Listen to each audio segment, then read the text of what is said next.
বাংলাদেশের এখন প্রধান সমস্যা হয়ে দাঁড়িয়েছে গ্যাস সরবরাহ। গ্যাস ব্যবহৃত হয় সাধারণত আমাদের বাসাবাড়িতে, যানবাহনে এবং শিল্প কারখানায়।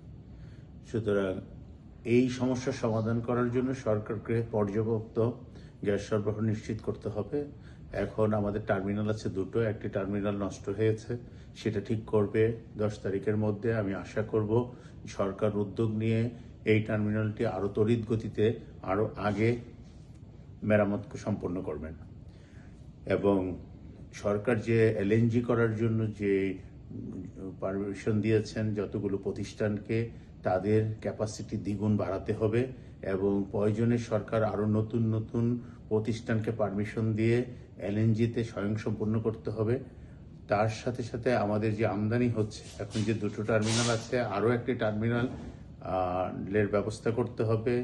এবং সেই সাথে সাথে দেশের কূপ খনন হয় না, প্রায় 15 বছর যাবৎ 2-1টা কূপ খনন হয়েছে, কিন্তু বাকি অন্যান্য কূপগুলো খনন করা হয়নি। এই কূপ খনন করে দেশের গ্যাসের যে মজুদ আছে সেটা যেন সঠিকভাবে ব্যবহার করা যায় এবং দেশ যেন আমদানি এবং নিজস্ব গ্যাসের মাধ্যমে স্বয়ংসম্পূর্ণ হয় এবং দেশের ব্যবসা বাণিজ্য যেন গ্যাসের কোনো ধরনের ঘাটতি না থাকে।